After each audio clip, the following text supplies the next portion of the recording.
Oh, your favorite hotel nerd is here to answer a question that I literally only saw one person ask, but I really want to talk about. That question is, how are rooms assigned at hotels? The person who had asked this question actually went on to mention the fact that they had arrived at a hotel for a few days and last minute need to extend, but they had to move rooms in order to keep staying at the hotel because they were told that someone was assigned to come in after them, and they were curious as to why that person couldn't just be moved to a different room and why they're the ones that had to move. Now, the commenter did clarify that they weren't complaining, they were just curious as to how it all worked. Well, I may or may not have wrote them an essay of a reply before realizing that I could have just made a video explaining it. Now, keep in mind, I have worked for a small boutique hotel. I have worked for a 1,000+ room convention hotel, a 1,000+ room luxury hotel, and I have worked for one of the largest resorts in the Orlando area.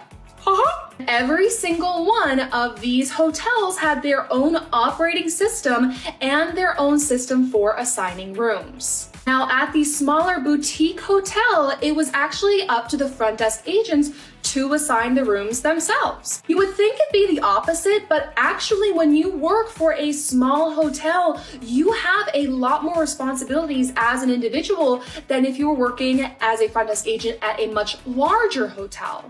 Also, why, as a side note, it's actually recommended to go work for smaller hotels over larger hotels if you want to get a foot in and really learn about the hotel industry, but that's another thing. At this small boutique hotel, the AM front desk agent was actually responsible for going in and looking at every single arrival that was coming in that day, and there generally was maybe only between 20 to 50 at most arrivals for that day, and looking at their comments to see if they had any requests, and then after that, taking a look at their membership status, because this boutique hotel was paired with a much larger chain that had its own rewards program, and seeing where they fell in that membership status, and then assigning in a priority of the highest tier to the lowest tier any requests, upgrades, etc. But then that also meant taking a look at the days coming up and seeing what types of rooms had been reserved, because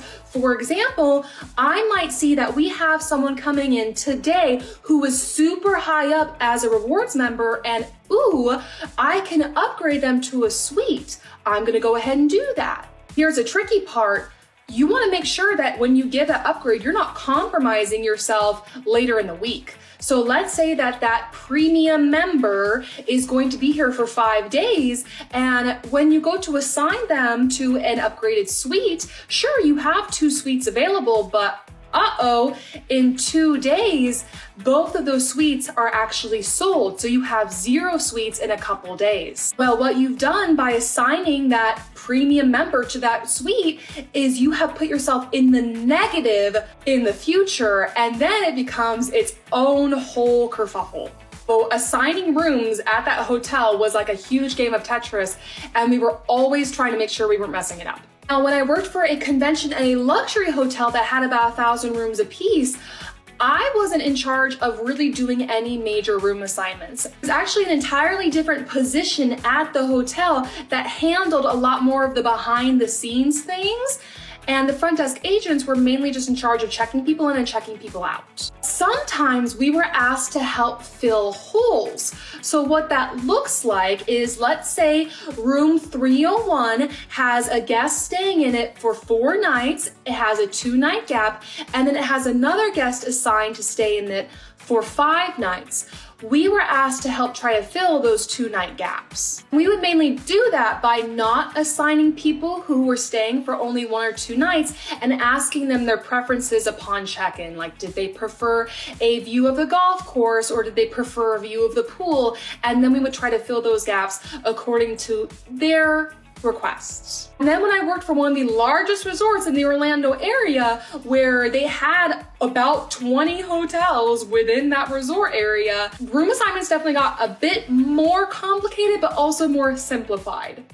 So anyone who has ever booked a stay at this very, very magical resort will know that each of the individual hotels offer their own special room types, room categories, amenities, and you can go in and you can really start customizing the exact views and locations and buildings that you want. Well, then, understandably, the front desk agents had basically no say over any of the room assignments. It was all handled by people in the back, and 9 times out of 10, if I had a guest come up to me and they want to change a room location or a room feature, I would just call to the back, tell the person on the phone what the guest was looking for, and I would just wait for the person in the back to do their magic, and I would refresh the page, and boom, the room would be assigned as they wished, or I'd have to tell them, actually, no, we couldn't do that, or what have you. So with all that being said, when I tried to think of just what happened